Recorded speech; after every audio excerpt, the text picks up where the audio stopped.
Assalamualaikum warahmatullahi wabarakatuh.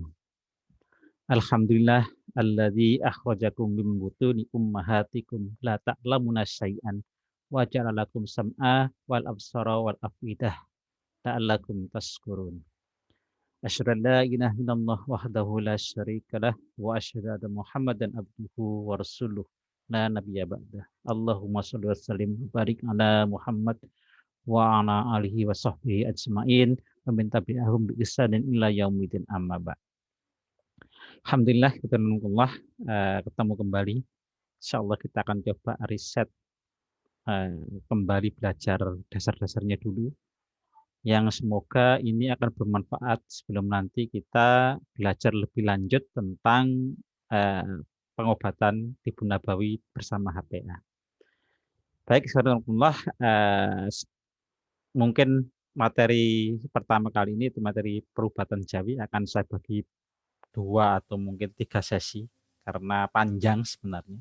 Harapan saya adalah setiap sesi kalau memang ada yang perlu ditanyakan atau digali lagi silahkan dilanjut diskusi via WA.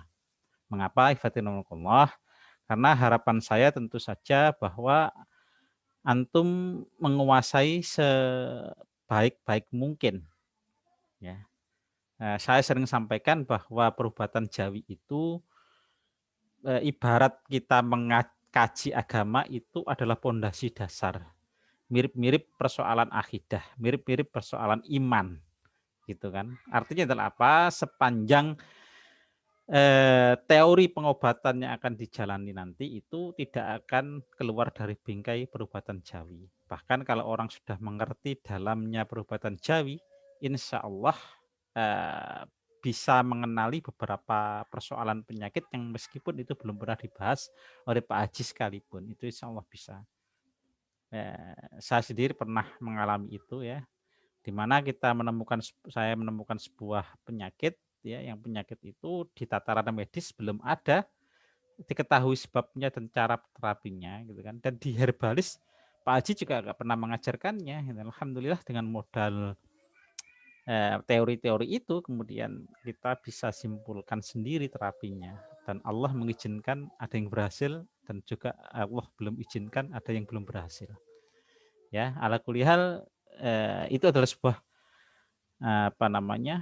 eksplorasi. Ya, yang eksplorasi itu kita harus punya dasarnya. Baik, pada kesempatan kali ini biar nggak lama-lama ya, kita akan langsung masuk kepada perubatan jawi.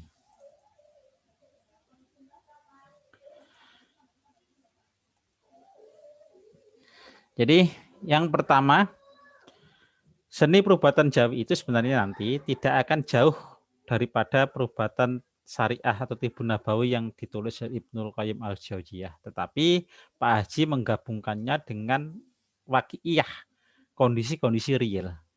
Ya, sehingga apa? Beliau mengatakan bahwa perubatan jawi itu adalah seni penyembuhan, art of healing. Nah, yang namanya art of healing, tentu saja itu tidak kaku. Artinya bahwa penyakit katakanlah ginjal itu selalu teh pegagan, tidak. Ya. Tapi art of healing ada satu kondisi-kondisi tertentu yang barangkali nanti bisa tidak harus dengan herba itu. Sebagai suatu contoh, saya punya pasien ya, penyakitnya sama, 2 orang, tapi terapinya berbeda. Ya, itu mungkin sekali. Ya, art of healing ini yang terpenting adalah sumbernya. Ya, jadi di dalam sebuah hadis ya yang diriwayatkan oleh Imam Ibnu Majah itu ya dan Al-Hakim ya tentang sumber pengobatan Nabi ya. Alaikum bisifa'ain ya. Terhadap kalian berobatlah dengan 2 cara ya, yaitu al-asli wal Quran. Yaitu dengan Al-Qur'an, madu dan Al-Qur'an. Nah, madu itu sendiri bisa berarti ya madu itu sendiri. Yang kedua bisa berarti dia adalah kiasan, maknanya adalah karena madu itu diambil dari nektar bunga. Berarti herba-herba sumber-sumber alami. Oleh karena itulah nanti pada kelanjutannya ada bahasan-bahasan pengobatan itu banyak.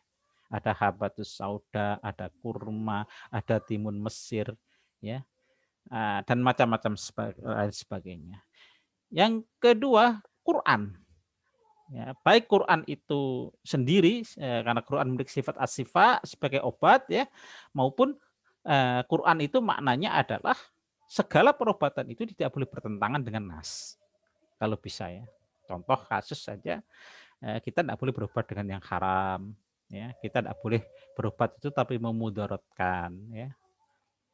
Wala tulqu biaidikum ila tahlukah, tidak boleh, gitu kan. Maka itulah kata Allah, dari dua atau satu hadis ini saja, ya, maka sumber pengobatan Nabi itu adalah yang pertama adalah alamiah. Ya. Jadi segala pengobatan yang alami itu insya Allah sesuai dengan sifat pengobatan Nabi. Namun tidak cukup itu saja. Yang kedua adalah ilahiyah. Ya. Karena sumbernya dari Al-Quran atau tidak boleh bertentangan dengan nas-nas Al-Quran. Nah, oleh karena itu Allah, ya, dua ini harus kita pegang. Makanya saya pribadi selalu meyakinkan kepada semua teman-teman, pengobatan itu macamnya banyak sekali. Ya, tetapi mau kita simpulkan jadi dua saja. Yang pertama adalah pengobatan berdasarkan wahyu, yang kedua adalah pengobatan non wahyu alias penelitian. Kalau yang pertama itu adalah ada jaminan dari Allah Subhanahu wa taala, karena wahyu, ya. Yang kedua adalah perkiraan atau penelitian. Ia bisa benar, ia bisa pula salah. Nah, makanya silahkan antum pilih yang mana. Ya, nanti pilih pengobatan yang sudah dijamin oleh yang memberi penyakit, ya. Atau pengobatan yang masih praduga. Penelitian manusia, yang akal manusia itu terbatas, bisa benar, bisa salah. Ya. Nah, masih dalam bingkai ini Fatirullah, di dalam berobat itu nanti, yang terpenting adalah sebagaimana hadis yang pernah saya sampaikan kemarin, ya. Ketika kita membahas tentang bingkai pengobatan itu, innallaha azza wa jalla, ya, lam yunazil da'in illa anzalalahu sifaan. Jadi tidaklah Allah itu menurunkan suatu penyakit, melainkan pula Allah pasti menurunkan obatnya. Ya, cuma ya itu tadi, ya, alimahu man alimahu. Jadi yang mengetahui itu yang Allah kehendaki mengetahui, wajalihu man jahilahu, ya, man jahilahu. Jadi tidak diketahui oleh orang yang Allah belum kehendaki mengetahui. Makanya adalah apa? Carilah orang yang tahu. Yang Allah kehendaki tahu siapa itu, ya, tabibnya, gitu kan. Ya, jadi likuli da'in dawan, setiap penyakit itu pasti ada obatnya, tetapi, ya, faidat asobadaan dawaun. Jadi apabila satu obat itu mengenai penyakit atau cocok, ya, maka bari'a bi'idznillah azza wajalla, itu adalah izin Allah azza wajalla. Jadi tetap ada dua syarat, ya. Cocok obat dengan penyakitnya, berarti kan harus butuh ilmu obat, butuh ilmu penyakit sehingga cocok. Jadi nggak mungkin kita mengkaji ilmu memberi ilmu katakanlah penyakit tipes diberikan ilmu obat kanker, kan nggak match, nggak akan sembuh, ya. Yang kedua adalah izin Allah azza wajalla. Ini adalah tawakal. Faidza maridtu wa yassin, ya, apabila aku sakit Allah menyembuhkan. Jadi jangan dilupakan. Nah, maknanya pentingnya apa? Yang pentingnya adalah apa? Allah. Pentingnya adalah pada saat antum sebagai seorang terapis atau antum sebagai seorang pasien itu pegang teguh bingkai ini. Karena saya seringkali melihat orang panik ketika Allah uji dengan sakit itu meninggalkan bingkai ini. Yang namanya berobat ngewacek dang gitu kan. Gak cocok, ini lari sana lari sini sehingga ilmunya hilang. Tidak dipakai lagi. Padahal setelah kita mengetahui sumber pengobatan ini, maka jangan lupakan sifat pengobatan Nabi itu 3. Yang pertama adalah ilahiyah, yang kedua adalah alamiah, yang ketiga adalah ilmiah. Jadi bukan tidak ada ilmunya, ada ilmunya. Allah. Penyakit tipes itu kenapa kita berikan madu, teh pegagan atau kopi radik dan spirulina? Ya, jawabannya adalah karena ia adalah penyakit khusus disebabkan oleh bakteri, ya. Ada manifestasi klinis demam, muntah, mual, ya. Maka penyakit penurun demam, obat penurun demam itu adalah kopi radik atau teh pegagan, butuh antibiotik spirulina atau madu, gitu kan. Menghilangkan mual adalah kopi radik. Nah, itu ada ilmunya, ifadatullah. Atau cara mengobati yang kemarin saya sampaikan, itu juga ilmu. Ya itulah yang dikatakan bahwa bila suatu penyakit itu cocok, bila suatu obat itu cocok dengan penyakitnya, itu izin sembuh, tapi dengan izin Allah Azza wa Jalla jua. Ya, sehingga apa? Sehingga jangan keluar dari bingkai itu. Nah, yang kedua persoalan tentang Jawi. Jadi banyak orang salah paham Jawi itu kira Jawa, bukan. Maksudnya adalah Pak Haji memang mengambil istilah ini karena awal kali beliau mempopulerkan ini ya dari sana, dari kampung halaman beliau di daerah Cijawi sana, Perlis Malaysia ya. Jadi dari sana. Yang kedua adalah sifatnya alamiah, ketika ada watoniyah, keempat adalah ilahiyah. Ini sudah saya jelaskan alamiah, ilahiyah tadi ya. Yang belum adalah watoniyah. Nah, di dalam menafsirkan makna likul lidain dawaun, Imam Ibnu Qayyim al-Jauziyah itu mengatakan bahwa ya ketika Allah menurunkan tafsir yang satu ya, ketika Allah menurunkan suatu penyakit, Allah sudah menurunkan obatnya. Jadi tinggal dicari saja. Optimis saja semua penyakit. Ya. Kecuali dua saja. Pertama adalah ghairul dain wahidil haram. Kecuali satu yaitu al-haram. Apa itu al-haram? Al-haram adalah pikun. Tetapi kita nggak boleh mengatakan, wah ini barangkali saya mau pikun, maka nggak ada obatnya. Tidak, sebelum pikun itu benar-benar datang. Dan sekarang penelitian medis pun pikun bisa dihambat ya. Apa penyakit apa itu namanya pikun itu? Apa sih itu namanya? Alzheimer itu bisa dihambat. Ya. Atau di redaksi yang lain kecuali ila asam, kecuali maut. Tetapi kita juga nggak boleh mengatakan, barangkali ini adalah maut. Nggak boleh, nggak ada obatnya, nggak boleh. Sebelum takdir itu berlaku atau maut itu benar-benar datang, baru kita mengatakan innalillahi wa inna ilaihi rajiun. Ini adalah takdir Allah yang harus kita terima. Ya. Nah, dengan kata lain adalah apa? Likulidain dawa ini kata ilmu al-Jauziyah itu adalah Allah sudah menurunkan obatnya. Carilah. Ya, cari terus dengan cara mencari orang-orang yang berilmu. Yang kedua, Allah berikan seperti ini ya. Man amilahu wa amilahu. Jadi diberikan kepada orang yang Allah kehendaki tahu, ya itu yang tahu. Yang lain tidak, gitu kan. Atau yang ketiga adalah maknanya adalah bahwa suatu penyakit itu turun di suatu daerah, maka suatu daerah itulah ada obatnya, khasannya. Maka sebenarnya saya kemarin sering juga marahin teman-teman HPA itu, posisi sedikit-dikit kok Malaysia gitu kan.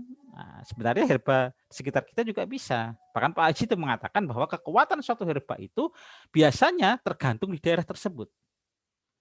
Kekhasannya seperti itu. Jadi kalau ada obat ditemukan misalkan kurma, ya itu berarti memang di daerah tersebut orang kekurangan zat besi, orang butuh nutrisi, orang butuh kalori, dan memang betul orang Arab kan pola hidupnya keras, makanya diberikan Allah kurma. Maksudnya seperti itu.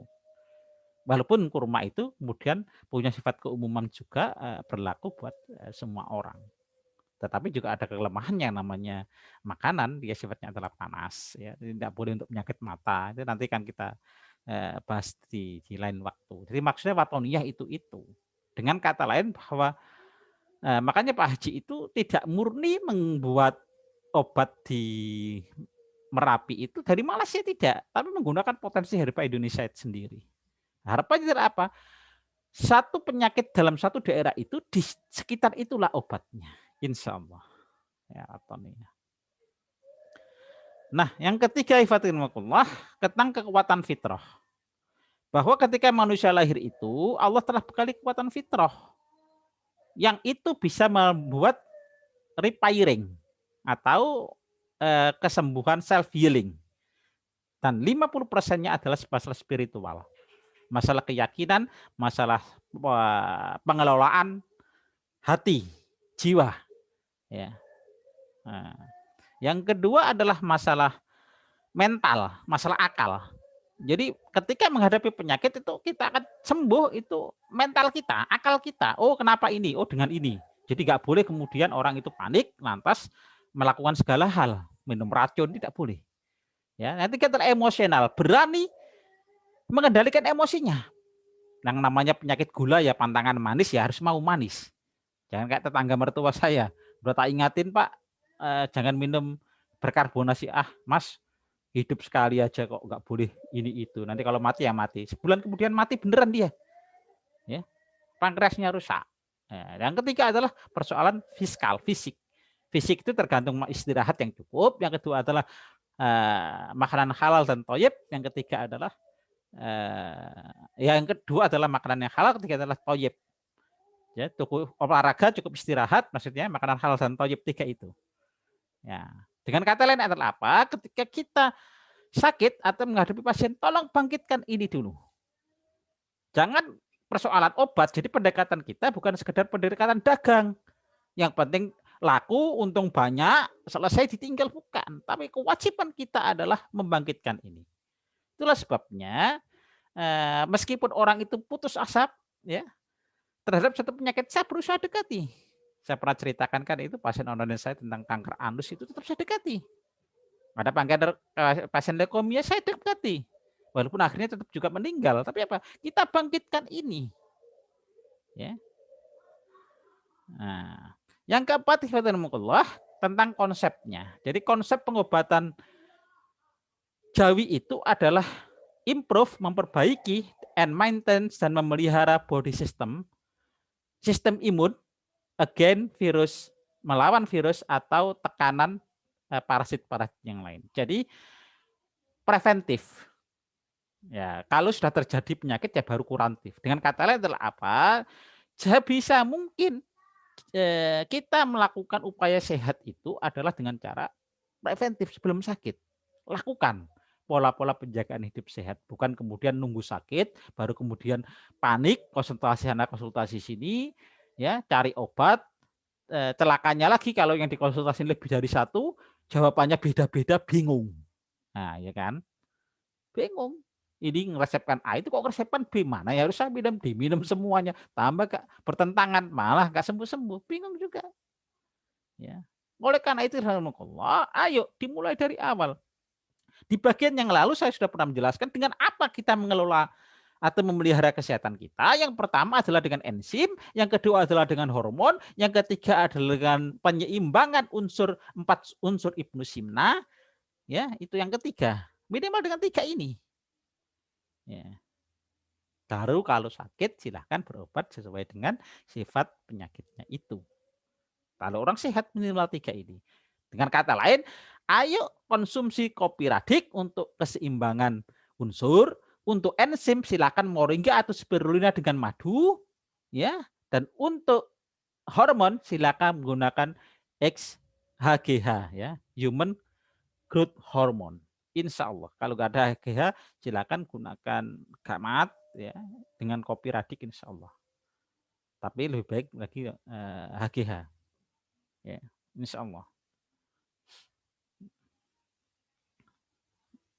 Nah, itu saja filmullah bagian pertama. Insya Allah saya lanjutkan ini karena itu panjang ini, nanti biar videonya nggak loadingnya berat, ya. Saya cukupkan 4 cat ini dulu saja. Ya, kurang lebihnya saya mohon maaf, ya. Saya kira assalamualaikum warahmatullahi wabarakatuh.